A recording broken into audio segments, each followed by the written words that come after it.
Hi, I'm Tim Land. We're from Tight Lines Fly Fishing Company, and we're going to talk about setting up a fly fishing package. We're going to start out with rods, move into reels, and then discuss different fly lines and things to actually get into the sport.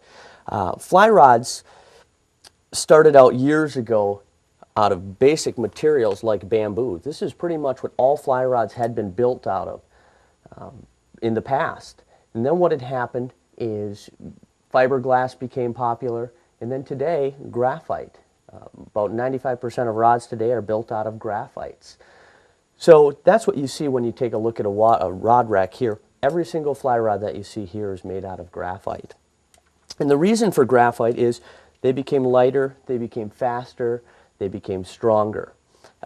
So that's the real benefit of the graphite. But when you look at a rack like this, what determines what a fly rod is? And the first thing that you want to look at is each rod has a designation on it. How do you pick the right rod for what you're doing?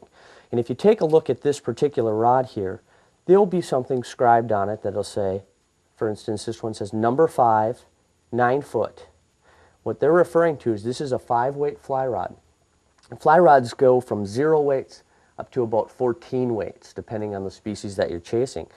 The smaller the number, like a 3-weight, a very, very fine little trout rod, like you see here, it's going to be very delicate. It's going to be good for good tight presentations in small streams. That's what a 3-weight would be for. When we look at fly rods for the average beginner who's going to be using this for both trout, panfish, even western trout, a 9 or an 8.5 foot 5-weight is the rod of choice for almost every angler. So when you're getting into the sport, that's what we would recommend that you'd actually use to start out with. Now, depending on the species that you're pursuing, sometimes that 5-weight's just not enough rod, or it's too much in some cases. But let's say you get into largemouth bass, pike, muskie, or even saltwater species, if that takes you there. You look at a different rod, it says 8-weight, 9 foot. The 8-weight has become kind of the norm for your bigger game species, like your largemouth bass, your smallmouth bass, and your bonefish. And what really changes on that rod from a 5-weight to an 8-weight? Well, if we take a closer look at the rod, the first thing that you'll notice is the grips change significantly. This particular grip, in comparison to a trout rod, has got a nice place for your thumb to actually sit, so it gives you more leverage for casting. But more importantly, it has a fighting butt on the other end of it. And I'll point that out here, right here. So if you're into bigger fish, it's going to allow you to put that into your waist, give them a little bit extra heat.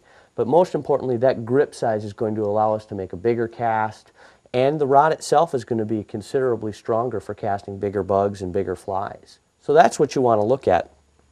So it can be very confusing starting, but from my perspective, a 5-weight is a great place to start, and then the 8-weight's a good saltwater, big game, all-around rod. What is fly fishing? You know, what is the difference in fly fishing between spin fishing is a question that I commonly hear. The biggest difference between fly fishing and spin fishing is this. In spin fishing, if I can grab this rod here, spin fishing, or using normal gear, you have a heavy lure attached to a monofilament. Now that heavy lure is going to allow you to make that big cast, and the weight of that lure is going to take it to its target. Now in fly fishing, every single fly that we use, or most every single fly that we use, is essentially weightless. It's made out of fur, it's made out of feathers, it's made out of fluff. So if I were to just attach this particular feather to a piece of monofilament and tried to make a big cast, there's the distance that you're going to get. So what we do with fly fishing is we cast the line itself. The line is a real heavy diameter. This is what's going to actually deliver the fly to the target. We're actually casting the weight of the line to deliver it to the target, not the weight of the lure or the plug. So that's essentially the difference. Now, getting into the sport, you can pick rods individually and pick reels individually, or you can do it as simply as picking yourself out a combination package where maybe the line is included and the rod is included and the reel is included, which is a great way to start.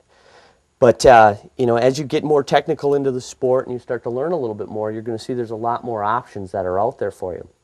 So we have the rod picked out. We have an understanding what fly fishing is. Let's move along to reels and take a look at some of the different options in reels. Now if we have a 5-weight fly rod, we want to look at some reels that are going to work for that. And a fly reel is a little bit different than spinning tackle, where spinning tackle, if you hook a fish, you just merely wind him in on a spinning rod. But in fly fishing, it doesn't work quite like that. If you hook a fish on a fly rod, what ends up happening a lot of times is we'll strip that fish in.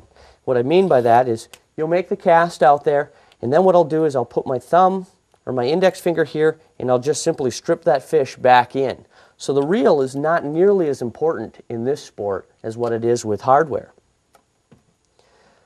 So if we look at picking out a reel, the first reel that you're going to find is what's considered a single action reel. It has what we call a palm drag or an exposed rim here, and what that will do is if I have a really big fish on and the fish is running, it'll allow me to slow him down by simply cupping my hand on it. But the reels themselves have a weight designation on them just like the rods do. You see this says 3-5. This means that you're going to be able to use this reel on a 3-weight, a 4-weight, or a 5-weight. So you want to balance that specifically to that particular rod. It's what we call balancing a package.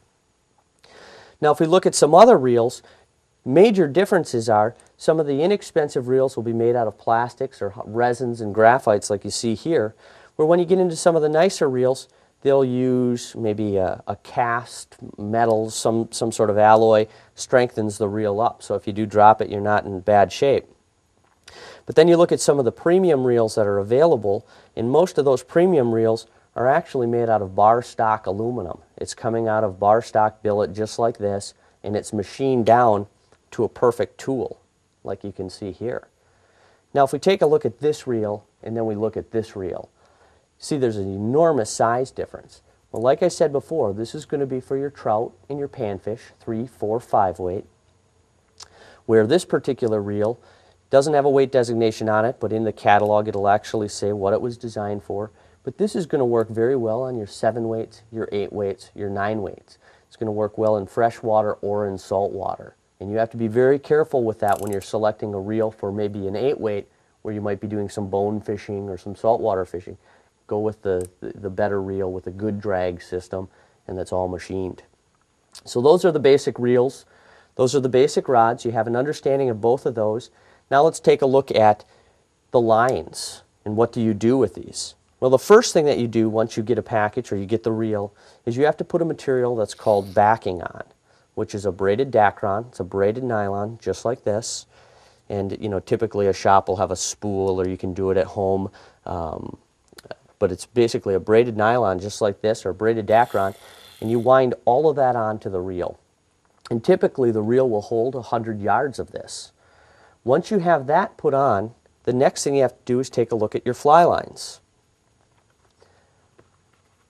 Now the fly lines themselves, you can see here, each of these lines says WF7F. This one says WF6F, WF5F. What that number is referring to is what weight is this fly line going to best work on.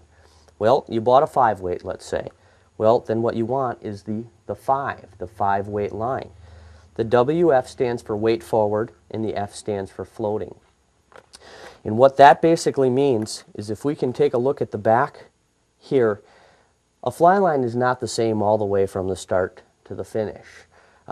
Typically, that's called a level line. You see those on real inexpensive reel combinations, very difficult to cast, where the line is identical from where it starts at the backing to where it ends at the front. Where a weight forward line is a little bit different. Where it attaches to the reel itself, it's very, very thin line, and then as it gets towards the front, the taper gets bigger, it gets wider. And what that does is it helps bend the rod in the cast. It's going to be better in the wind. It's going to allow you to deliver a little bigger fly to the target. So we always recommend a weight forward line, even from a beginning standpoint. So balance out your rod, balance out your reel. And then finally, you have the backing on, you have the fly line on. The next thing is we have to have an invisible connection to the fly itself. And what that invisible connection is called is the leader. And this is a tapered leader, which means that the butt section of this, or where it's attached to the fly line, is very, very stiff. Very stiff. And then as we go down the length of that leader, it'll get thinner and thinner and thinner till we get down to kind of a cobweb almost down here, which that common term is referred to as tippet.